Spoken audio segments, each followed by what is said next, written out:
KTV. KTV, la chance de tout le monde.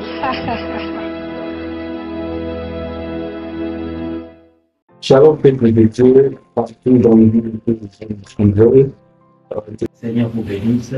Bienvenue encore une fois dans notre émission My Life Story, l'histoire de ma vie. Aujourd'hui, nous recevons pour vous un invité de marque qui va se présenter bientôt. Alors, sans plus tarder, nous appelons le révérend. Révérend, bonjour.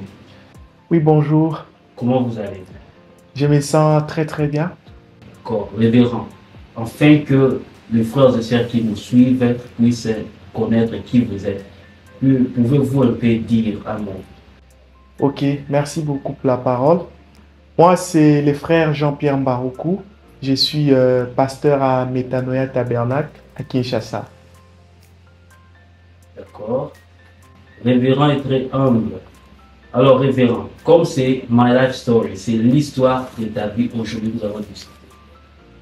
Dites-nous un peu, qu'est-ce qui s'est passé? Comment ça s'est fait qu'aujourd'hui tu es révérend? Mais avant ça, comment est-ce que tu es devenu chrétien? Comment est-ce que tu es devenu, comme on vous appelle, branhamiste? Qu'est-ce qui s'est passé en fait? Merci beaucoup pour la parole et surtout pour la question. L'appellation branhamiste, ça ne convient pas du tout, mais on comprend. Ça, pour certains, ça veut dire ceux qui croient au message du temps de la fin apporté par les prophètes dédiés William Marion Branham. Ça, je le suis. En fait, si je dois parler de ma vie, aujourd'hui j'ai 34 ans, je suis né le 21 décembre 89. Si je dois parler de ma vie, on va prendre exactement 34 ans. Alors, je vais essayer d'être le plus bref que possible et essayer d'aborder juste le point, voir comment Dieu m'a aidé depuis ma naissance jusqu'à aujourd'hui. S'il y a quelque chose à retenir, c'est que je suis né dans une famille catholique. Donc, ma maman était catholique, mon papa catholique, ils le sont jusqu'aujourd'hui. Et ils m'ont élevé avec une bonne éducation et tout. Et j'avais toujours appris à être bon, à être humble et tout et tout. Mais personne ne peut être bon sans avoir rencontré Christ. Donc, la bonté dont il s'agissait là, c'était juste une apparence que j'ai donnée parce que le mal gisait en moi. Jusqu'au jour où, en 2008 plutôt, excusez-moi, en 2008, j'étais déjà au campus de l'université de Kinshasa, à Kinshasa, RD Congo. Je m'avais invité à une réunion. Il y avait une réunion à l'amphithéâtre, pour ceux qui les savent. Et c'était à l'époque, il est actuellement pasteur, le frère Racheté Lusanga, qui devrait prêcher. Je me suis rendu, il y avait beaucoup de gens, il y avait de l'émotion et tout. Mais quand le prédicateur est monté, il avait tellement prêché, il chassait même dans ses dires ce qui n'était pas branhamiste comme je le croyais à l'époque par rapport au port des pantalons et beaucoup d'autres choses. J'étais très choqué. Et je suis rentré, j'ai discuté fortement avec le frère qui m'avait invité, me disant que ce n'était pas une église, comment on pouvait chasser les gens, comment on pouvait être aussi fort, aussi dur envers les gens comme ça. Mais quand je suis rentré à la maison, j'essaie quand même de réfléchir. Ce que le prédicateur avait dit, est-ce que c'est conforme à la parole ou pas? Alors ça avait suscité une curiosité en moi. Alors j'ai demandé à l'ami, il me dit que non, c'est un diacre de l'église Assemblée chrétienne de Rigini, toujours à Kinshasa. Bon, un certain mercredi, je me suis dit, bon, je vais m'éclipser pour partir puisque j'étais Yakagwa, des groupes K à l'église catholique. Je suis allé, j'ai trouvé, c'était un autre diacre qui prêchait. Il s'appelle Metouchela Moussendo. Aujourd'hui, il est pasteur. Et il parlait de la douce petite voix. Alors, j'ai compris que la petite voix qui m'a toujours parlé là, c'était la voix de Dieu, qui me disait toujours de faire le bien, de ne pas faire le mal. Et au-delà de ça, des fois, ça me contraignait à faire le bien. Alors, c'est là que j'ai compris que c'était la voix de Dieu. Et j'ai commencé maintenant à sentir la différence entre la prédication que je recevais à l'église catholique et celle que je recevais dans ce que moi j'appelais les branhamistes. et beaucoup plus dans la vie. Jusqu'à ce que on faisait des débats avec mon ami Dona Ilunga et Ben Conso et tous les groupes, jusqu'à ce que je me suis dit, bon, que j'aille d'abord écouter profondément qu'est-ce qui est prêché là-bas et tout et tout. C'est comme ça que j'ai commencé à fréquenter l'église du message, jusqu'à un jour où j'ai été en contact direct avec le pasteur Barouti, paix à son âme, il est parti cette année. J'ai entendu ses prédications, j'ai vu la démonstration de l'évangile, j'ai vu ça, c'est Dieu. Ça, c'est conforme à la parole. Parce que la Bible dit Jésus-Christ est le même hier, aujourd'hui, éternellement. Ça veut dire que ce qu'il a fait hier, il est à mesure de le faire aujourd'hui. Je vis un homme qui pouvait prendre la parole de Dieu et vous prouver que c'était la vérité. J'ai dit, c'est ce que moi je veux. Et c'est comme ça que je me suis repenti. Sincèrement, j'ai arrangé ma vie et en 2009, j'ai reçu mon baptême. C'était le diacre Mouya, paix à son âme, il était déjà décédé aussi, qui m'avait baptisé. Bon, vu que j'avais arrangé ma vie, j'ai confessé mes péchés, j'ai arrangé tout ce qu'il fallait arranger. On m'a amené aux eaux des baptêmes. J'ai reçu les baptêmes chrétiens au nom du Seigneur Jésus-Christ, conformément à la Bible. Et dans l'eau, on a prié pour moi en m'imposant la main. Je n'avais rien senti, rien. Alors que des côtés à d'autres, il y avait des gens qui gisaient, et des gens qui étaient sous l'onction dans l'eau et tout. Moi, rien. Mais j'ai une spécificité. Moi, je crois à la parole plus que toute chose. Moi, je savais seulement, comme j'ai arrangé ma vie et qu'on m'a baptisé, qu'on m'a imposé la main par un saint homme, je reçus le Saint-Esprit. Alors, quand je suis rentré à la maison, j'avais juste la joie dans mon cœur. Quand je suis rentré à la maison, c'était la nuit quand je dormais et j'ai vu que j'étais dans une sorte d'eau, une eau très sale, de couleur verte, donc c'était très très sale. Et j'avais une robe qui était normalement blanche, mais qui avait cette couleur verte du fait que j'étais dans un endroit qui était très sale. Et j'ai vu une main être étendue vers moi pour me faire sortir de ces puits-là. Là, c'est dans un songe. Là, c'est dans un songe. Et ça m'a fait sortir. Et quand ça m'a fait sortir, ça m'a amené quelque part, ça a jeté sur moi de l'eau et ma robe est devenue très blanche. Et quelques secondes après ou quelques minutes après, vous savez, les songes ne traînent pas. Je me suis vu au-dessus, comme en train de planer avec ma robe blanche. Et il y avait une main qui me touchait sur le dos. Je suis sauté, c'était un songe. Les baptêmes, je l'ai eu un samedi. Maintenant, les dimanches, donc le rêve, c'était dans la nuit de samedi à dimanche. Les dimanches, je suis allé à l'église. Comme j'étais encore nouveau, je ne connaissais pas trop des cantiques. J'étais là, le frère, les conducteurs des chants demandaient à ce qu'on s'élève pour commencer les cultes. Et on a entonné un cantique. Je suivais mot à mot les cantiques parce que je ne savais pas les chanter. À l'époque, il n'y avait pas aussi des écrans pour lire et tout. Je n'avais pas aussi les cantiques en papier. Et c'était un cantique que j'aime beaucoup. J'ai longtemps. Zéré sans guide. Maintenant, arrivé à un certain moment, maintenant, il y avait un couplet qui disait « Ô Jésus, ta main puissante m'a sauvé de mon tombeau.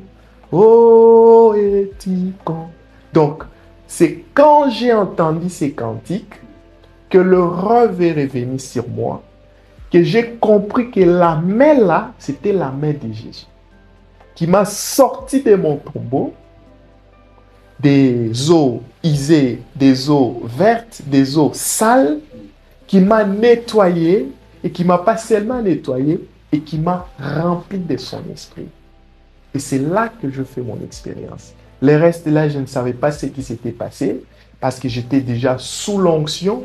Je me suis retrouvé seulement entre les mains de frères, en train de me calmer et tout et tout. Et c'est là que je fais ma première expérience. Et après cette expérience-là, toute ma vie avait complètement changé. J'ai compris que quand je m'étais vu au-dessus du monde, en train de planer, j'ai compris que Dieu m'a sorti du monde et m'a amené quelque part dans les airs pour commencer à vivre. Et c'est depuis ce moment-là que ma vie avait complètement changé. Ta vie avait complètement changé. Révérend, selon nos informations, on nous avait dit que toi, ta vie a toujours été correcte avant.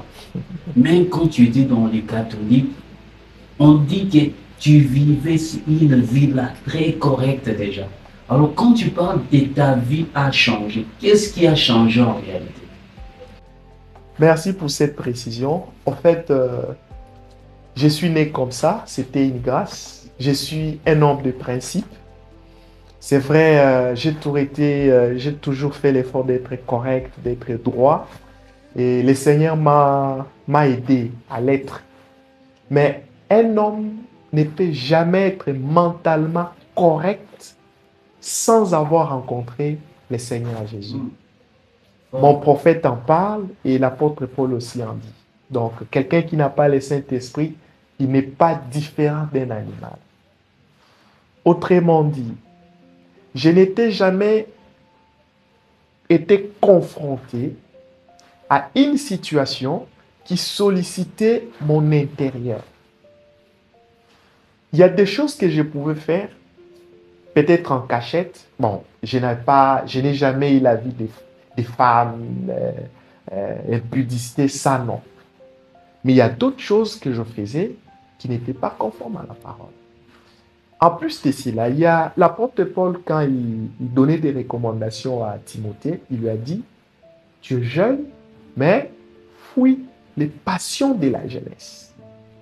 Hein? C'est très important. J'étais jeune, j'étais correct, mais j'étais attaché encore aux passions de la jeunesse. Parmi les passions de la jeunesse, ça c'est moi, hein, je ne dis pas que c'est un péché ou quoi, j'étais par exemple collé au foot. À telle enseigne que, même quand il y a culte, si c'est le foot, si il y a match, en tout cas, je prends d'abord les histoires là des prières, je mets ça de côté. Parce qu'il y a match. Et ça, c'est une passion. Il y avait encore, j'aimais aussi regarder les catchs. Donc, quand il y a catch, attends, je mets d'abord la prière de côté. Et ça, c'est la passion de la jeunesse. Parce que, en faisant cela, j'étais en réalité idolâtre. Parce que l'idolâtrie, c'est le fait de placer quelque chose avant Dieu. C'est ça l'idolâtrie. Vous vous rendez compte de combien d'idolâtres nous avons au monde aujourd'hui? Quelqu'un qui prie normalement, mais qui est prêt à substituer la première place de Dieu pour mettre ce qu'il veut. Nous les jeunes, la passion. Vous verrez quelqu'un, il aime tellement son travail plus que Dieu. Il aime tellement, peut-être, même aujourd'hui là, il y a des gens qui aiment leurs églises plus que Dieu. Il y a des gens qui aiment leur mari plus que Dieu. Des gens qui aiment leurs parents plus que Dieu. Qui aiment leurs femmes plus que Dieu. Ça, c'est pas la parole. Et c'est quand on reçoit la parole, qu'on est converti, qu'on prend d'abord le royaume des cieux, on les cherche premièrement, on place Dieu avant toute chose, et c'est là que la vie est maintenant en ordre. Donc, avant de croire au Seigneur Jésus-Christ, personne ne peut être mentalement correct. C'est dans ce sens que j'ai dit que ma vie a changé. En plus de cela, j'ai cru, j'étais à l'université. À l'université, comme vous le savez, je ne parle pas des autres pays, hein. Les autres pays sont ordonnés, mais à Kinshasa, chez nous, on est tenté à faire beaucoup de choses. Il y a la corruption qui est là, il y a la tricherie, il y a la collaboration, c'est-à-dire Toi, tu étudies ces chapitres, moi, j'étudie ces chapitres. Et quand il y a des questions sur ces chapitres, c'est toi qui réponds, et puis. Quand j'ai cru, je n'ai jamais fait ça, même une seule fois. On m'a laissé entendre que de l'autre côté, si tu n'as pas bien travaillé, tu peux aller. Je n'ai jamais fait ça. C'est ça la vie changée. Alors qu'aux humanités, j'ai collaboré avec les amis. Quand j'ai cru à la parole, j'ai cessé avec. Malgré que c'était difficile, je me suis donné la discipline. Avec l'aide du Seigneur, je me suis en sorti. Et je me suis en sorti de l'université sain et sauf. Sans fléchir même une seule fois. Vous pouvez demander à tous mes amis avec qui on a étudié, ils vous diront. Donc c'est un peu ça. Donc ma vie a changé. Et même mes fréquentations. À l'époque, je pouvais faire le pied, quittant ce qui soit à Kinshasa, quittant Massina, derrière le marché de la liberté, jusqu'au stade des martyrs, à pied, pour regarder le foot. Et je pouvais payer le peu que j'avais, je pouvais payer les billets pour entrer et supporter une équipe. Ce que je ne pouvais jamais faire pour une campagne d'évangélisation, pour l'église et tout. Mais cette passion a été enlevée et substituée par la passion de Dieu qui m'a amené à faire la même chose, mais cette fois-ci pour les camps de Dieu. Donc je pouvais quitter à une très longue distance, parler du Seigneur, apporter la parole et tout pour l'avancement de son royaume. C'est ça changer. D'accord, révérend. Bon, tu nous as parlé du changement, c'est bien, révérend. Mais,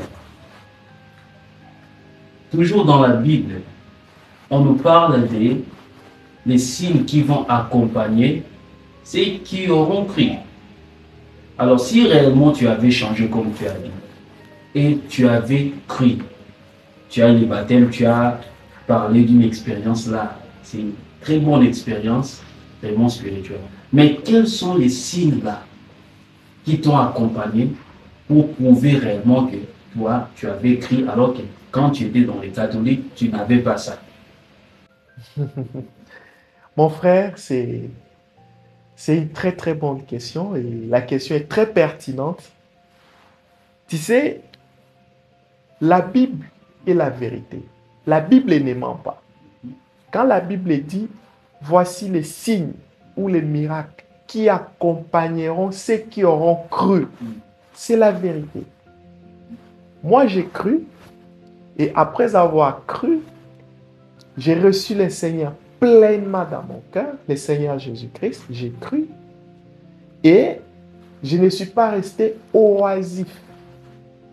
Comme la Bible le dit, si l'Esprit qui a ressuscité Christ d'entre les morts habite en vous, cet esprit-là ne vous laissera pas oisif.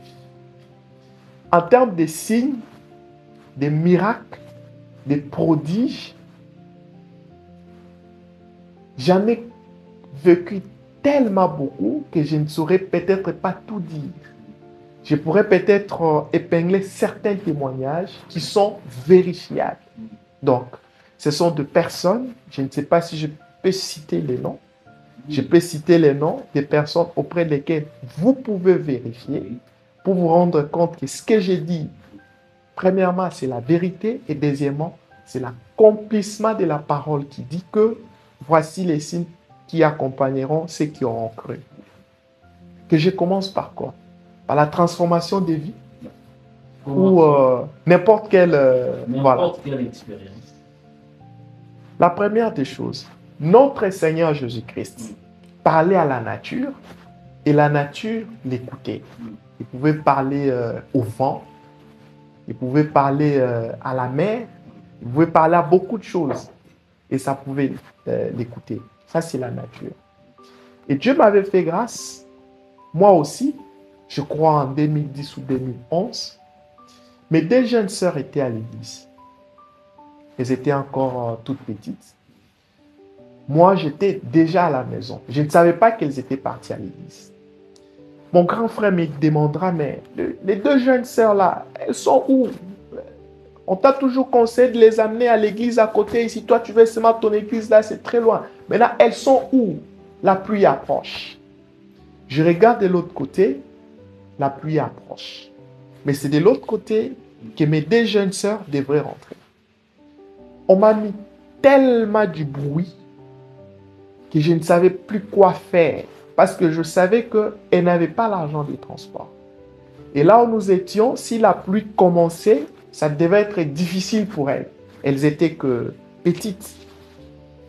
Je me suis dit, non, moi je suis chrétien. J'ai cru. Mon Seigneur, quand il était sur terre, il parlait à la nature.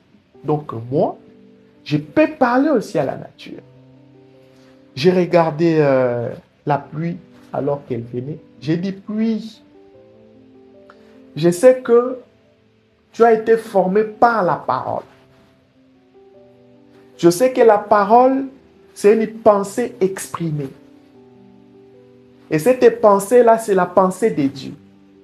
Et si moi j'ai le Saint-Esprit, ce n'est pas moi qui prie, c'est le Saint-Esprit qui prie, dont l'auteur de la parole, dont la même parole qui a créé la pluie, c'est la même parole qui va parler à la pluie. Et j'étais sûr que la pluie allait m'écouter. Mon frère était là. J'ai juste élevé ma main droite. J'ai regardé à la pluie. Pluie, je ne te dérange pas. Toi aussi ne me dérange pas non plus. Tu vois cet avenir ici. Ces côtés, mes deux jeunes sœurs doivent venir. Toi, tu viens de ces côtés. Tu peux venir, mais ne traverse pas cet avenir au risque de perturber mes deux jeunes sœurs. Mon frère, mon grand frère était là en train de voir. La pluie est venue et ça s'est arrêté exactement sur l'avenue. C'était ma toute première fois de voir la limite de la pluie. Tu peux voir vraiment que... Je vois de l'autre côté Oui. la pluie et de l'autre côté c'est le sec, là où j'étais. Et c'était derrière moi que les enfants devaient venir. Quand j'ai vu ça, j'ai commencé à pleurer.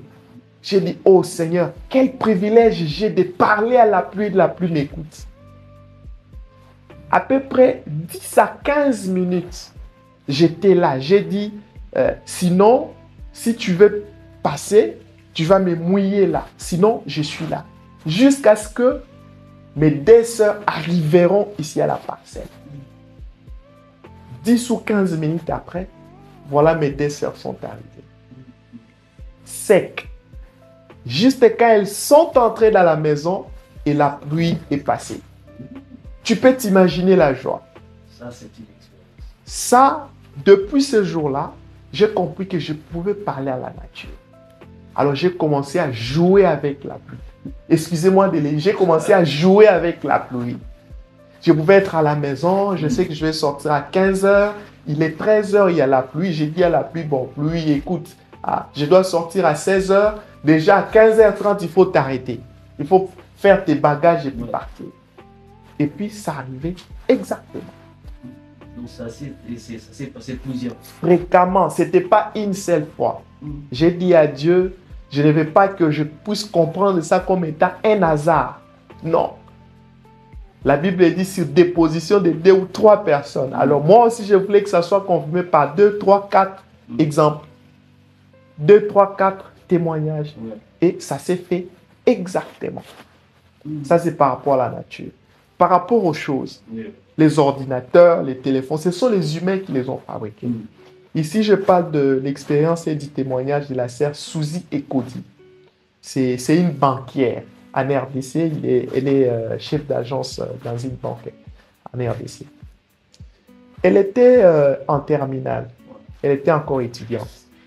Elle avait son mémoire dans un ordinateur.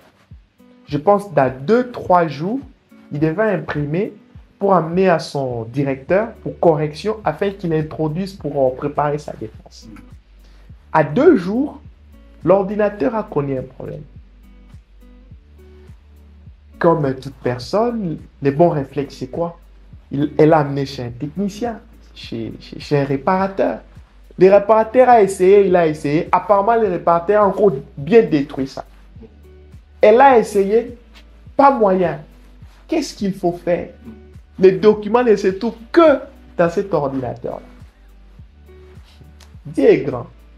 La sœur a eu les réflexes. Comme elle me connaissait, comme c'est moi qui l'encadrais aussi, elle m'a appelé au téléphone. Je n'étais même pas là, au téléphone.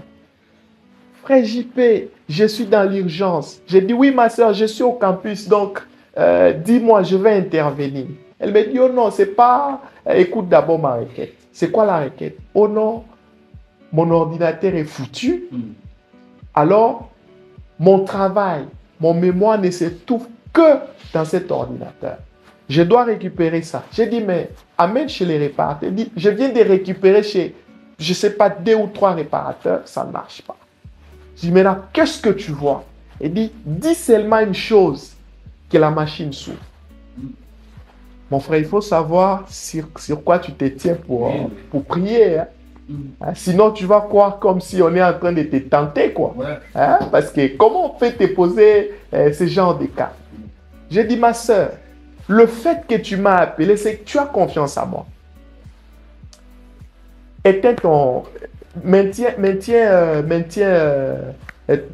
prends ta main sur ton ordinateur. Et là, elle m'a dit, bon, frère JP, j'ai mis. J'ai dit, Seigneur Jésus, cet ordinateur-là a été créé par des humains. Je ne sais pas si c'est foutu ou pas, je ne sais pas. Moi, ce que je sais, c'est que ta fille a besoin de récupérer son travail qui est dedans. Toi, machine, par l'autorité de la parole et la puissance de la résurrection qui l'accompagne, je t'ordonne de t'ouvrir et que ma soeur récupère son travail. C'est son travail qui récupère ça. Au nom de Jésus, amen, amen. Elle a raccroché. 3 minutes après, je vois encore l'appel entrer. Bon, moi, je pensais qu'elle va d'abord fermer ça et puis elle va attendre même demain pour essayer de réouvrir pour voir ce qui s'est passé. Non, non. À l'instant même, à peine j'ai fini de prier, à peine elle ouvre. Et quand elle essaie d'ouvrir comme ça, mes frères, j'ai donné le nom, la sœur Suzy et Cody. Vous pouvez vérifier. La machine s'est ouverte. Elle a poussé des cris. Et c'est alors qu'elle prendra ce travail. Elle va mettre dans plusieurs supports. En louant Dieu de ce que Dieu peut faire. Est-ce que la machine a la foi? La machine n'a pas la foi. Mais, par la prière, par une parole prononcée, la machine qui était foutue s'est réouverte. Ça, ce n'est pas un prodige. Ce n'est pas un miracle. Mais Quoi encore? Des guérisons? Qu'on parle de guérisons? parlons un peu de guérison. Parce que là, c'est la machine. Mais maintenant, nous voulons des êtres humains. Parce que là, c'est J'ai parlé plus difficile. J'ai parlé de la nature, j'ai parlé de... Parce Les que les choses gens n'ont pas la foi dans ça. Pour vous montrer que, au-delà de ce que vous croyez là, parce que vous pensez seulement qu'imposer les mains aux malades, les malades sont guéris, ça, plusieurs peuvent les faire. Mais moi, j'ai commencé vraiment au-dessus là pour vous montrer que quand on croit au Seigneur, on a un grand privilège et quand on a la foi, on peut faire beaucoup de choses. Pour les cas de maladie, il y en a légion. On commence par quoi? La résurrection. Il y a la maman de notre sœur divine, Tandou. Vous pouvez aussi vérifier. On m'avait appelé, là c'est mon conducteur des chants qui m'avait appelé. J'étais en pleine préparation pour la prière. Il m'a écrit sur WhatsApp, je n'avais pas répondu. Il m'a fait un appel direct. Révérend, on est dans une situation compliquée ici à l'hôtel, excusez-moi, à l'hôpital HJ. C'est de Kinshasa, les connaissent. C'est parmi les hôpitaux les mieux équipés, avec des très très bons médecins. Et tout. On est là avec les papas de la sœur divine. La maman venait de décéder. Maintenant, qu'est-ce que je peux faire? Oh non! On était en train de voir comment annoncer la nouvelle à la maison, mais la petite sœur de celle qui est décédée m'a demandé si j'en avais parlé à mon pasteur. C'est pourquoi je t'appelle. Pourquoi elle m'a demandé si j'ai parlé de toi? C'est parce que Le jour où tu avais prié pour la sœur divine, elle qui avait une fièvre qui ne descendait pas. Bon, la fièvre, je n'ai pas parlé de ça, parce que Jésus était allé chez la belle-mère de Pierre. Il avait guéri la belle-mère de Pierre de la fièvre. Moi aussi, la sœur était venue au bureau, après avoir... Et elle, ses deux parents sont des médecins, elle-même est infirmière. Donc, ils ont tout fait qui est humainement possible sans que ça se calme. Elle est venue pour la toute première fois dans mon bureau. J'ai prié pour elle. Et à l'instant même, elle a été guérie. Et quand ils sont rentrés et qu'on a rapporté ça à cette dame-là, c'est comme ça qu'elle avait retenu les témoignages.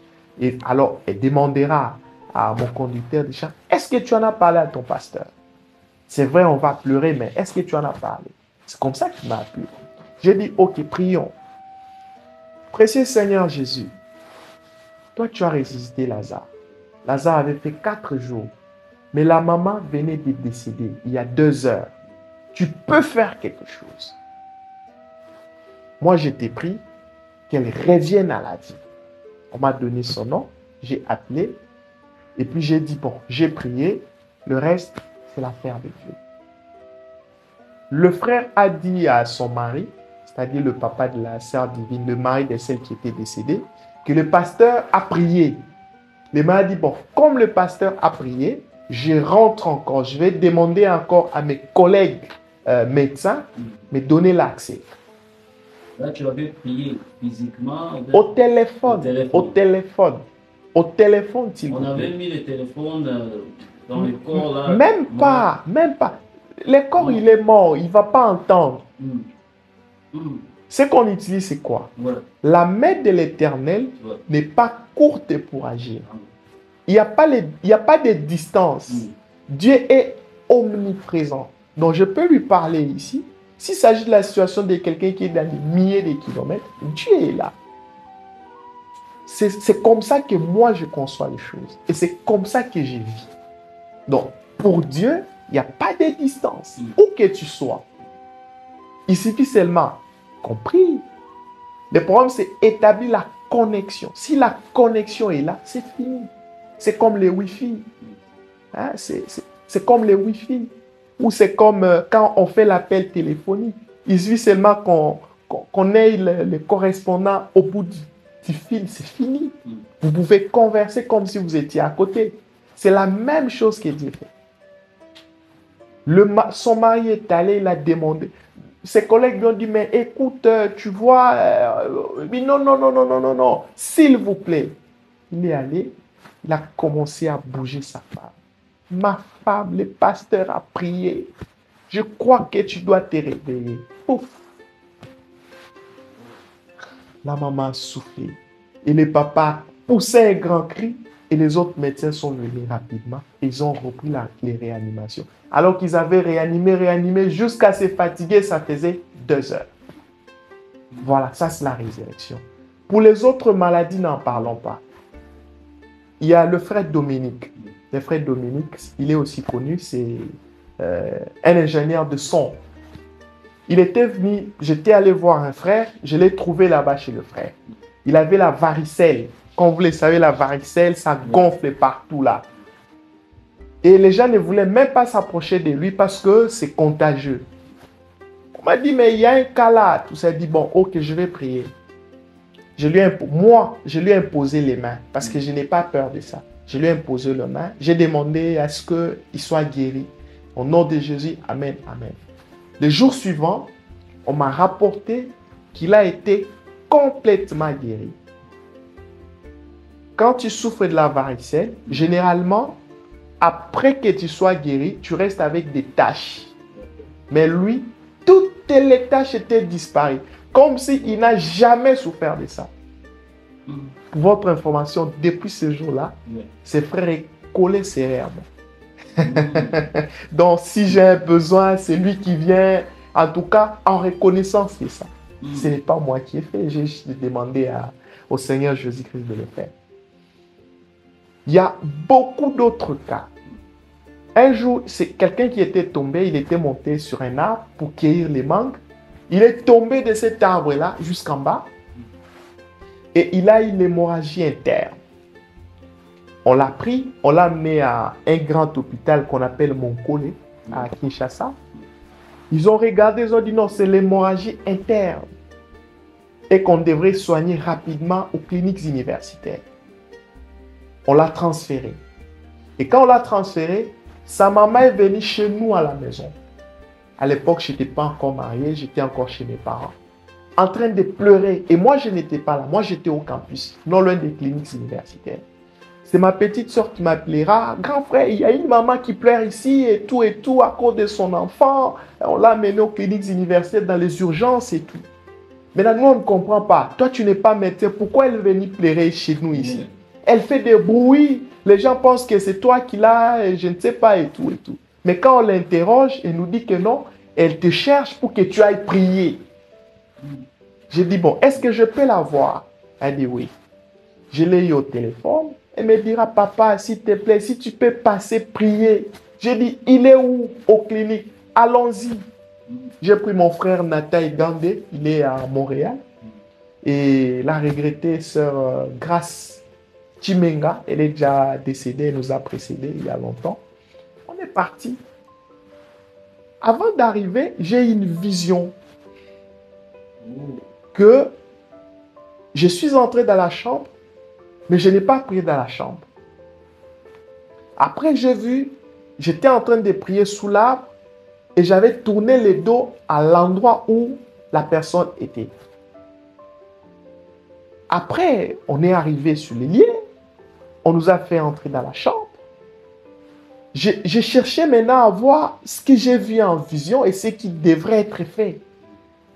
J'ai vu que j'étais dans cette position, mais je n'avais pas prié dans cette position. Je me suis dit, mais Seigneur, je devrais attendre à ce que la vision s'accomplisse et tout. Et entre-temps, comme c'était dans les urgences, aux soins intensifs, les médecins sont venus. Ils ont dit, mais comment vous retrouvez? Sortez, sortez, sortez. On a demandé, s'il vous plaît, on fait juste une petite... Oui, non, non, non, non, on ne prie pas ici. Sortez, sortez. Lui-même, le médecin, nous a pris, nous a fait sortir. C'est quand nous sommes sortis, quand on est arrivé à l'extérieur, que j'ai vu que je m'étais retrouvé dans la position que j'avais vue dans la vision. Alors j'ai dit à la maman de l'enfant, sois calme. Je suis dans la situation confortable. Ici, la prière ne va même pas rater. Tu verras. Prions. J'ai prié. Seigneur, c'est toi qui donnes le vision. Toi dont la main n'est pas courte pour agir. Entre, fais quelque chose. Que ce dont on a trouvé à l'enfant là, qu'on ne retrouve aucune trace. Mes frères, on avait transféré avec une fiche de transmission, le médecin le savent, qui décriait l'état de la personne et tout. Après ma prière, sa maman est rentrée là.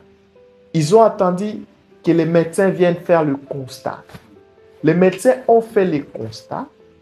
À la grande surprise, contrairement aux résultats que l'hôpital Monkole avait donné, il n'y avait aucune trace, j'ai dit bien, aucune trace de l'hémorragie interne. L'enfant ne souffrait plus de rien. Mais imaginez, un arbre d'une hauteur à peu près de 20 à 30 mètres de haut. Et puis le sang coulait partout là. Le résultat était là. Mais après la prière, tout a été changé. Le médecin dit non, je connais celui qui a établi ces résultats. C'est mon ami de Monkole. Il est parmi les meilleurs. Là, c'était après les examens. Oui, après les examens, après la prière. Quand ils ont établi, ils ont regardé les deux examens, c'était complètement différent. Le premier examen, avant la prière, il y avait l'hémorragie interne et tout ce qui est arrivé. Je ne sais pas s'il y avait une côte qui était brisée, mais après, il n'y avait rien. Tout allait bien, côte normale, pas d'hémorragie interne. Le médecin dit non, je ne libère pas cet enfant. On doit l'observer pendant 3 jours. Parce que demain, on doit encore refaire l'examen. Ils ont refait l'examen après 3 jours. L'enfant est sorti, sain et sauf. Il est vivant jusqu'aujourd'hui. Et des exemples pareils, il y en a beaucoup, beaucoup, beaucoup. La parole reste la vérité. Sans parler des souliers qui étaient perdus dans les véhicules. Chez nous, là, à Kinshasa, ce n'est pas comme ici à Dubaï, hein, où vous pouvez appeler, écouter, et puis on vous ramène. Hein. Là, c'est les 207. C'est un truc de tout le monde. Hein. Vous ne connaissez même pas les chauffeurs. Et puis vous entrez déjà en désordre, vous sortez en désordre. Mais cette dame-là avait un enfant pour qui il avait acheté une paire de souliers. C'était très joli et tout. Maintenant, un était resté et l'enfant était reparti avec un seul. Arrivé à la maison, la dame a constaté qu'il y a un pied qui est tombé dans le bus. Il ne connaît pas les chauffeurs, il ne connaît personne. Je suis allé chez elle. J'étais allé prier pour sa petite sœur pour qu'il reçoive le Saint-Esprit. Ce qui a été fait, quand elle a vu la manifestation, elle s'est dit, bon, moi aussi j'ai une requête. J'ai dit, ben, laquelle? Et elle me dira que non, j'ai perdu, j'étais parti au kilo avec mon fils et il a fait tomber un de ses souliers et tout. Bon, moi je pensais qu'elle allait demander à ce qu'on prie qu'elle ait l'argent pour acheter une nouvelle paire. Il dit non, non. Moi je vais retrouver ce qui était perdu dans les 207 là. J'étais avec les frères Nathan qui est au Canada, on s'est regardé. Il m'a dit, mais mon frère, parce qu'il m'appelle toujours mon ancien, frère Branham, le prophète Branham, je ne suis pas branhamiste, mais je crois au message de frère Branham. Frère Branham, un jour, on lui avait rapporté qu'il y avait un véhicule qui était perdu. Il avait prié et il avait su où se trouvait ce véhicule. J'ai dit, mon frère, c'est vrai? Il dit oui. C'est dans le message? Il dit oui. Comme c'est dans le message, c'est la parole, c'est la vérité, ça va se faire. Prions. C'était un dimanche. On a prié au nom de Jésus. Amen, amen. Le jeudi, on nous amène un témoignage que les souliers étaient retrouvés. Comment? C'est ça les comment. Alors, comme un véritable témoignage appelle toujours un autre témoignage. Quand j'avais donné ce témoignage, il y a une sœur qui avait pris ça à cœur et qui avait expérimenté ça. La sœur s'appelle Alice Okumadi Joyce. Vous pouvez la contacter, elle vous dira. Elle devait rentrer chez elle un certain samedi au home où elle habitait. Elle n'avait plus que l'argent pour payer les transports et tout, pour aller se ravitailler auprès de ses parents et tout. Elle était restée seule au home, mais elle ne voyait pas la trousse dans laquelle était cet argent. Elle ne pouvait jamais faire les pieds quittant le campus de l'université de Kinshasa jusqu'à Moudi. C'est impossible. Elle s'est dit, elle a cherché, elle s'est dit, ah Seigneur, si les témoignages donnés par le frère JP par rapport au soulier étaient la vérité, laisse que je puisse expérimenter la même chose aujourd'hui avec ma trousse. Au nom de Jésus, je vais retrouver ma trousse. Elle est vivante. Vous pouvez la contacter, elle vous dira. Après la prière, elle regarde comme ça. La trousse était sous les lits. Sous les lits ou quelque part là. Elle a ramassé, elle était sous l'onction. Et dernièrement, j'ai donné ces mêmes témoignages à mon église. C'était lors de la veillée. Et il y a un frère qui a cru à ça. Et quand il est rentré à la maison, il a perdu l'argent. Il n'avait que ça, 10 000 francs. Il est en plus marié. Il a cherché, il n'a pas vu. Il a dit non. Mon pasteur a donné les témoignages, qui a engendré un témoignage. On a cherché les 10 000 francs, on ne l'a pas trouvé. C'est le frère Daniel. On n'a pas trouvé. Seigneur, si le témoignage là était la vérité, permets que l'on puisse retrouver les 10 000 francs. Le frère est entré en chambre. La sœur, je ne sais pas, elle était allée où. Le frère revient, il essaie de chercher. Les 10 000 francs, il a. Pour montrer qu'un témoignage vrai attire toujours d'autres témoignages. Et ce genre de témoignages, j'en ai des conteneurs. Révérend, ces genres de témoignages, actuellement des conteneurs. Alors, juste pour un peu changer un peu j'aimerais un peu savoir comment tu as reçu ton appel au ministère. Parce que, juste pour vous rappeler, le révérend Jean-Pierre Baroukou est pasteur de Métanuel Tabernacle à Kinshasa. Alors, pasteur, c'est vrai que tu as des témoignages. Dans la Bible, il y a aussi des apôtres, tout ça. Ils ont beaucoup qui ont eu des témoignages. Mais cela ne veut pas dire qu'il faut seulement être pasteur ou bien commencer une église comme on voit aujourd'hui. Donc, si quelqu'un a des témoignages, il connaît des versets directement, il faut pasteur. Est-ce que c'est le cas avec toi? Et aussi, juste une autre question pour ajouter. Nous aimerions aussi savoir si tu es aussi un pasteur Melchisedec ou bien tu es aussi un Timothée qui a aussi son pôle à lui comme père spirituel ou comment? Merci. Merci beaucoup pour la question, elle est très très pertinente. Vous savez, lorsque vous m'avez posé la première question, vous avez dit que vous possédez des informations selon lesquelles, avant de croire, avant d'être ce que je suis aujourd'hui, j'étais toujours correct et tout et tout. En fait, c'est ma nature. J'aime faire des choses conformément aux règles. Je suis un homme de principe. Les appels et les dons sont sans repentance.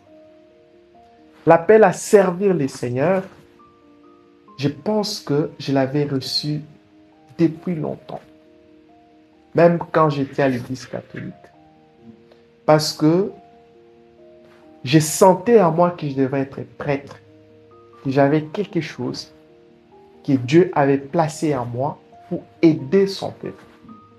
C'est comme ça que c'est ce qui justifie mon parcours à l'église catholique. J'ai été acolyte, servant, côté de prêtre. Je suis allé même dans des séminaires. Bon, pas pour être séminariste, mais pour plusieurs formations. Et j'étais beaucoup plus proche de prêtre parce que j'aspirais à ça. C'était une profondeur qui était en moi. Jusqu'au jour où je crus le message. Et quand je crus le message, je me suis dit, ça y est, ma place, c'est sur le banc. Parce que quand j'ai entendu la sagesse infinie du message, de la parole, j'ai dit non, ça je ne pourrais pas prêcher. Je pouvais réciter tout ce qu'on récitait de l'autre côté parce qu'il s'agissait de lire un livre et tout. Mais quand j'ai entendu la sagesse infinie, j'ai dit non, ça je ne peux pas. Ça, il faut seulement Dieu. Jusqu'à ce que chaque jour qui passait, je sentais à moi cette pression de servir les Seigneurs. Cette pression de servir les Seigneurs. Et un jour, je reçus, je ne sais pas si c'est une vision ou un songe, que j'étais quelque part. C'est quelque part là, c'était une carrière. C'était une carrière. Et là, on cherchait les diamants. Des grands prix. Alors, il y avait beaucoup de gens qui souffraient pour en trouver. Par contre, moi, c'est avec toute facilité que j'ai trouvé ces diamants des grands prix. Là, je venais de finir ma licence. J'étais encore sans emploi, au chômage. Et quand je suis revenu à mon bon sens, je me suis dit, tiens, comme j'ai pris beaucoup, c'est que Dieu ne veut pas que je cherche du travail. Il veut que j'aille dans une carrière, commencer à chercher les diamants. Comme ça, je trouverai des gros diamants et j'aurai beaucoup d'argent. C'est ça l'interprétation que j'avais. Mais quelques jours après, je fais un autre rêve similaire. J'ai dit non, je dois approcher quand même les serviteurs de Dieu pour avoir la signification de ce que pourraient dire ces rêves. Je suis allé, j'ai trouvé des serviteurs de Dieu. Il y a un qui m'a écouté, il a juste ri. Il a dit, je ne pense pas que tu devrais aller en Angola ou au Kasaï chercher les diamants et tout. Je pense qu'il s'agit des diamants les plus chers qui puissent exister. C'est-à-dire les âmes. Ce n'était qu'en 2013-2014, j'ai dit, ah, si c'est les histoires de prêcher là, non, je ne le ferai pas. Moi, là, prêcher, je ne le ferai pas. Mais Dieu a ajouté tellement d'expérience que je me sentais dans l'obligation de le faire. Je refusais. Mais tellement que ça montait à moi, j'ai décidé d'aller voir les pasteurs. Donc, je ne suis pas Melchisédek. J'ai un père spirituel. C'était le pasteur Léonard Barouti Kassongo Binjadi, poudre de chasse. Alors, le pasteur me donnera un conseil. Il dit, mon fils, non, je ne vais pas mélanger. Je ne vais pas mélanger. Je recule un peu pour ne pas sauter. J'ai vu un serviteur de Dieu. Il m'a dit, c'est comme ça qu'il appelle bien. Tu auras cette pression, jusqu'à ce que. D'ailleurs, lui m'avait dit avec cette pression-là, si ça vient de Dieu et que tu n'obtempères pas, en tout cas, c'est difficile que tu aies ce que tu as reçu. Alors, un jour, j'étais en train de prier, en pleine consécration, parce que Dieu parle toujours. En tout cas, Dieu parle toujours. Ça, c'est mon expérience. J'étais en pleine consécration. Et c'est là que Dieu me donnera une vision. Que voilà, puisque quand je sentais ça, j'essayais de lire ce que c'est les Éphésiens 4. Qu'est-ce sont censés faire les Éphésiens 4 et tout. C'est là que Dieu me donnera une vision. Dans cette vision-là, je m'étais vu en train de prêcher dans une église, en position de pasteur. Mais c'était une église d'autrui. Et ça m'avait bouleversé, troublé. Et c'est ce qui m'a contraint d'aller voir le pasteur Barouti. Et c'est là qu'il me dira, écoute, le fait que tu t'es vu pasteur, ça veut dire que tu as le ministère de pasteur et que tu as été appelé à paître les troupeaux. Mais moi, en tant que ton ancien, je te donne un conseil. Stabilise-toi, prends ton temps avant de te lancer. J'ai dit, ok papa, merci. Il a prié pour moi. Je suis rentré à la maison, j'ai continué à prier. Et un jour, j'ai entendu comme une voix qui me parlait. C'est les moments, c'est les temps, c'est les moments, c'est les temps. Et j'ai répondu, pour que moi je te serve, je te donne 3 conditions. 1, que j'ai le travail. 2, que je me marie. 3, que je me stabilise. Alors je ferai tout ce que tu me diras. Il dit ok. Juste une semaine après, je reçois un téléphone. C'était une banque de la place qui m'a appelé. Cher tel, tu as déposé ton... J'ai même oublié que j'avais déposé les CV là-bas. On m'appelle. Il dit oui, c'est moi. Tout compte fait, on me retient. Je commence comme stagiaire professionnel. $200 le mois. J'ai dit, ah Dieu, $200 américains le mois. Avec ça, je vais me marier tout de suite là. Je vais me stabiliser. Ok, pas de problème. Si c'est le cas, je vais travailler avec ça. Peut-être après 10 ans, je pourrai faire mes économies et je vais me marier, me stabiliser. Ça n'a pas fait une année. J'ai été appelé à une autre banque. Mais comment? Une grande expérience en plus. Un grand témoignage en plus. Compte tenu des temps, je ne sais pas entrer en détail. Et c'est là que j'obtiendrai un boulot qui était plus ou moins bon. Je vais me marier. Je me marie, je me stabilise. Alors, j'accomplis la première phase. Je commence à prêcher. Mais où? J'ai refusé de prêcher dans des églises. J'ai dit, Seigneur, je ne prêcherai pas dans les églises. Je vais prêcher là où tu voudras que je prêche. Il m'a dit, ok. Allez dans le marché, dans des bus et tout, parce qu'au Congo, on les permet. Ici à Dubaï, c'est interdit, mais là au Congo, on les permet. Mes frères, mon frère, journaliste, je suis banquier, habillé en veste, comme tu le vois, et j'entre dans les bus D107. Déjà, quand on me voit, tout le monde se dit, mais il vient chercher quoi? Parce que la façon dont il est habillé, ils étaient déjà habitués à voir des gens, il est sale, il n'a pas du travail. Je n'ai pas commencé l'église ou je n'ai pas commencé à prêcher parce que je n'ai pas eu de travail. Non, c'était la condition que j'avais posée avant de le faire. Et Dieu l'a accompli. Et j'entrais très proprement et tout le monde avait du respect envers moi. De telle enceinte que quand je me mettais à parler, tout le monde écoutait. Tout le monde écoutait et tout, et tout, et tout. Et les gens commençaient à croire. J'ai sauté un détail. Dans la vision, j'ai demandé à Dieu, maintenant ceux qui croiront, je les enverrai dans quelle église? Il me dit, la vie ne meurt pas. La vie ne meurt pas. J'ai juste compris que la bataille des églises est humaine. Dieu ne regarde pas ça. Dieu sait qu'il regarde, c'est la vie. Donc moi, mon travail devrait être de transmettre la vie. Et c'est ce que je fais. Je fais. Des fois, je pouvais payer pour tout ce qui était dans les bus. Je paie pour eux les transports. Je prêche des biens à la fin. Les gens croient et je les demande d'aller dans les églises.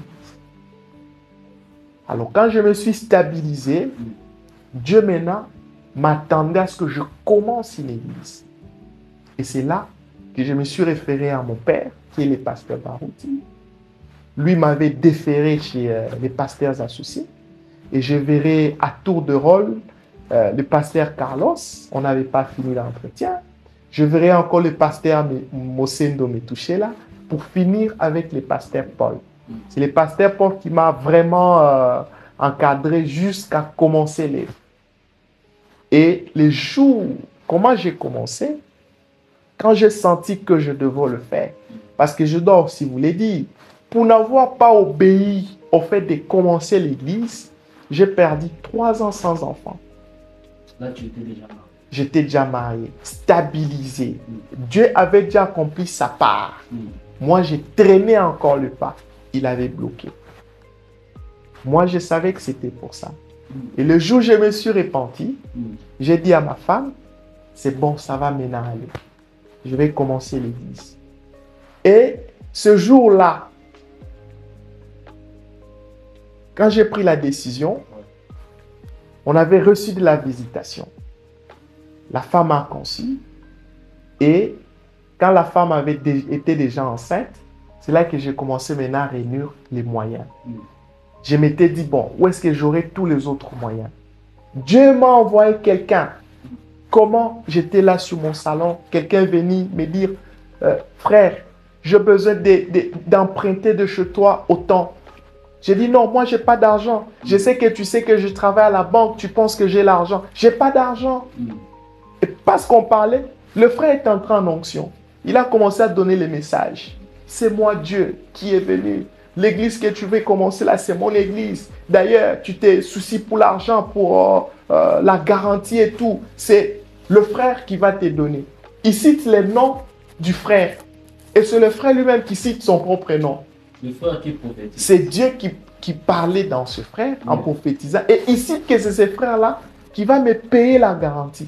Alors que le frère est venu emprunter chez moi. Quel mystère. Le frère, quand l'onction est parti, il m'a demandé, il m'a dit, c'est Dieu qui a dit que moi je vais payer. Il dit, oui frère, c'est toi qui l'as dit. Toi-même tu t'es quoi? Il dit, oui, je sais que c'est Dieu m'utilise. Il dit, si c'est le cas, une semaine après, le frère m'amène $1500. C'est la garantie de combien de mois? 10 mois, parce qu'on m'avait demandé $150. Alors le frère avait un problème. J'ai prié pour lui. Après avoir prié pour lui, on lui a donné les marchés. On lui a dit, bon, écoute, on te donne les marchés, mais il faut préfinancer. Il n'y a pas d'argent. Il est encore revenu. Je lui ai dit, non, écoute, c'est Dieu qui t'a donné. Prions encore. On a prié. La société qui lui a donné les marchés a inversé. Il a dit, au lieu que lui fasse des préfinancements, c'est cette société-là qui va lui donner une avance de 20% en plus. Demandez-moi, le marché était de combien? Comme- De 400 000 dollars. On lui a donné en avance 82, 82 ou 84 000 pour commencer. Le même frère qui est venu emprunter chez moi. Et pour votre information, quand on lui a accordé, il a dit, pasteur, je crois en ton ministère, je crois que c'est Dieu qui t'a envoyé, laisse-moi faire les hangars, laisse-moi aménager. Et c'est lui qui a aménagé Metanoia, il a acheté même des instruments avec lesquels on a commencé. Et quand on a acheté les instruments, on a aménagé les lieux, c'est là que j'ai commencé l'évangélisation pour installer l'église. Et j'ai commencé par ceux qui étaient dans la parcelle où j'ai aménagé l'église. Cette famille a cru. Ils étaient à 4. Je fais les porte à porte, porte à porte, porte à porte. Ceux qui ont cru, j'ai commencé avec l'église. Tels qu'ils étaient, avec des pantalons, des collants, des maquillages, des femmes, des seins presque nus et tout, dans l'église. Et c'est comme ça que j'ai Là, vous commencé. n'avez pas commencé une église branhamiste. Non, parce que je ne suis pas branhamiste. Je n'ai pas commencé une église branhamiste, j'ai commencé l'église du Seigneur Jésus-Christ. C'est-à-dire, chercher le pécheur, leur présenter Christ, les enlever du monde et leur présenter à Christ qui est la parole de l'heure. Je n'ai pas commencé l'église avec les frères d'autrui, même pas de mon ancienne église qui m'avait béni pour commencer l'œuvre Baruti Tabernacle. Même pas. J'ai commencé avec des incroyants, des païens que j'ai trouvés en cours de route, que j'ai évangélisés en cours de route.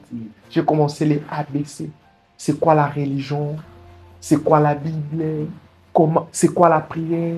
Comment on prie? Donc, les 0-0 là, les niveaux 0-0, c'est quoi le culte? C'est quoi l'adoration? Pourquoi il faut venir à l'église? Comment l'église est née et tout? Et c'est comme ça qu'on a commencé. Et aujourd'hui, si vous allez à mon église, on est maintenant à plus de 50, plus de 60. Et quand vous voyez la qualité de ceux qui sont là, vous risquerez de croire que ce sont des gens qui ont cru il y a longtemps. Non. La puissance et la transformation contenue dans la parole. C'est comme ça que j'ai commencé l'église. Mon père spirituel, c'est le révérend pasteur Baruti Kasongo Léonard, poudre des chasses. C'est lui mon vrai modèle qui fait sortir Dieu de l'histoire.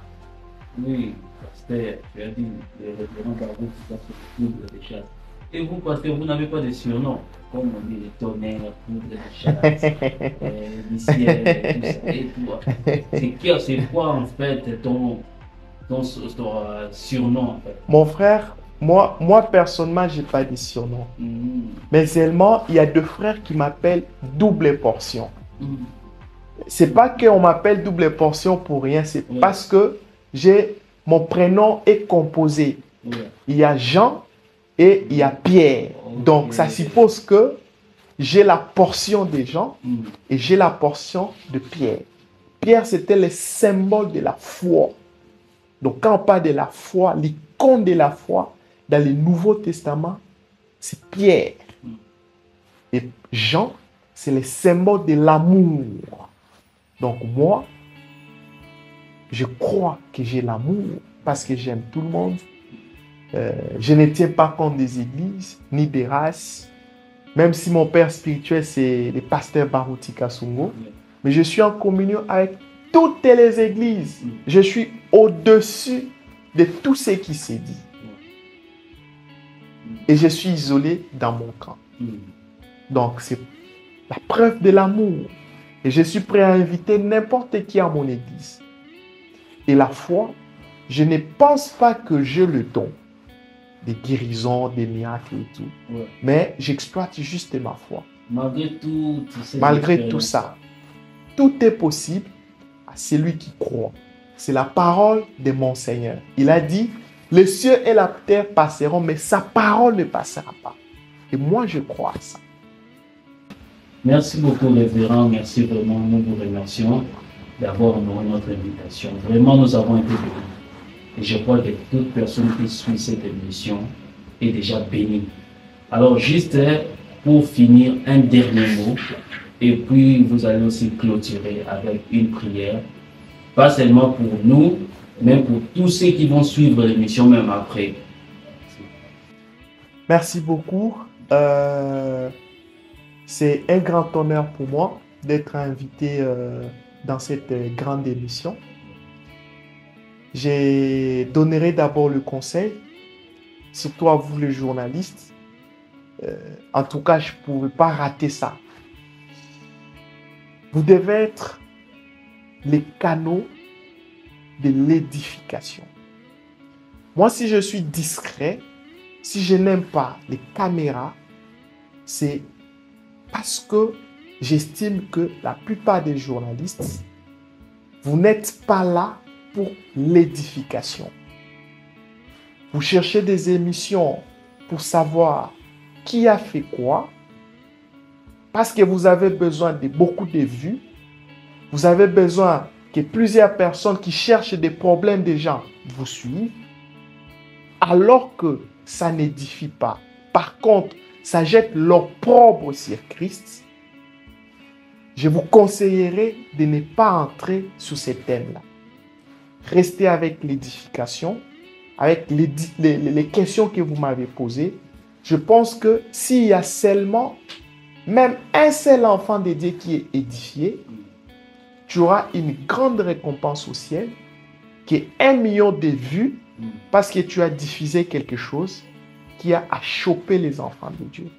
Ça fera de toi une grande personnalité et un grand journaliste. Alors, moi je suis, comme je l'ai dit au départ, je suis pasteur de Metanoia Tabernacle à Kinshasa. J'ai été honoré par votre invitation et merci pour m'avoir invité. Que le Seigneur te bénisse richement. Je pense que je pourrais revenir prochainement si le temps le permettait. Et voilà. Par rapport à la prière, je peux toujours prier. La prière ne pourrit jamais. La prière reste éternelle. Parce que la prière, c'est la parole de Dieu. Donc, même si quelqu'un ne suit pas en direct, même s'il suit en différé, il suffit seulement de se souvenir des témoignages, de prendre à cœur ces témoignages. Parce que Jésus-Christ est le même hier, aujourd'hui et éternellement, c'est-à-dire, s'il a fait suivant une base hier et qu'il se retrouve devant la même base aujourd'hui, il fera exactement la même chose. S'il a sauvé hier, il sauvera aujourd'hui. S'il a guéri hier, il bénira aujourd'hui. S'il a guéri hier, il guérira aujourd'hui. S'il a béni hier, il bénira aujourd'hui. J'ai prié pour les malades. Ils ont été guéris. Pour les nécessités, pour le problème, on a toujours trouvé la solution.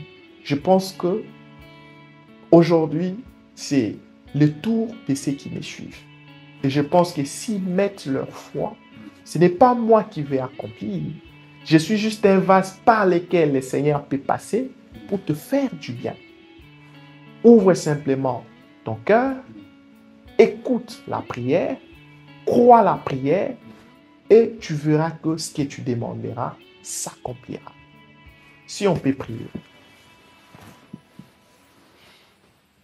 Bien-aimé Père Céleste, le Seigneur Jésus-Christ, tu es tout simplement merveilleux. Merci pour ce temps merveilleux qu'on a passé ensemble. Tes enfants vont me suivre partout dans le monde. Toi, dont la main n'est pas courte pour agir. Toi qui es infini, qui es illimité dans le temps. Toi qui es toujours au temps présent. À l'instant même que tes enfants écoutent cette prière, entre en scène. S'il y a une nécessité quelque part, accorde la solution au nom de Jésus-Christ. S'il y a quelqu'un qui est malade quelque part, peu importe le type de maladie, toutes les maladies sont des démons. Je chasse cela au nom de Jésus-Christ. Soyez guéris, soyez guéris. Si c'est à l'hôpital qu'on me suit, laisse que vous soyez guéris au nom de Jésus-Christ. Recevez votre guérison au nom de Jésus. Si c'est pour votre transformation spirituelle, et que vos vies changent. Recevez la transformation au nom de Jésus-Christ. Soyez délivrés, que ce soit de tous les autres mauvais esprits. Soyez délivrés au nom de Jésus. Soyez guéris au nom de Jésus. S'il y a quelqu'un qui a besoin d'être béni, que ce soit par l'argent, par toute autre sorte de bénédiction, recevez cela au nom de Jésus-Christ. Seigneur, tes enfants ont ouvert leur cœur et ils ont entendu la prière.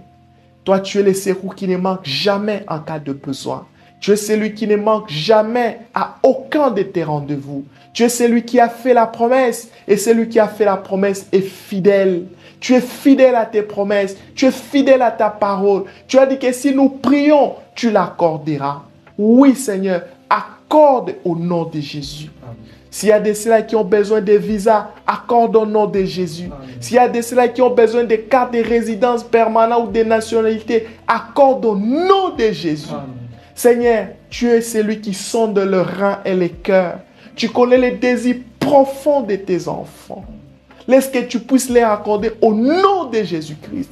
Seigneur, change les situations. Seigneur, transforme les situations. Seigneur, visite quelqu'un aujourd'hui, Seigneur, à cet instant même et solutionne son problème au nom de Jésus-Christ. Nous attendons les grands témoignages venant de toi pour ton honneur et pour ta gloire. Bénis aussi cette chaîne qui nous a accueillis aujourd'hui pour passer cette émission. Bénis le journaliste Wonder Merveille Kamakama qui m'a posé une question. Laisse que son émission puisse prospérer, Seigneur, parce que toi, tu es le fils de la prospérité. Je crois que tu l'as fait parce que je te l'ai demandé avec foi au nom tout-puissant qui ne connaît jamais d'échec, le nom de notre Seigneur et Sauveur Jésus-Christ. Nous avons ainsi prié. Amen. Amen. Dis, le Seigneur m'a béni. J'ai reçu ce que j'ai demandé. Shalom chez vous. Shalom. Merci beaucoup, messieurs les journalistes. Ouais, c'était l'émission My Life Story, l'histoire de ma vie avec les révérends JP Baboku. Alors, cette émission est pour tous les chrétiens, c'est pour tous ceux qui ont un témoignage à donner, à partager avec les enfants de Dieu. Et pour tous ceux qui aimeraient contacter les révérends, n'hésitez pas de nous contacter, n'hésitez pas de passer par nous. Les révérends étaient disponibles. KTV, l'agence de tout le monde.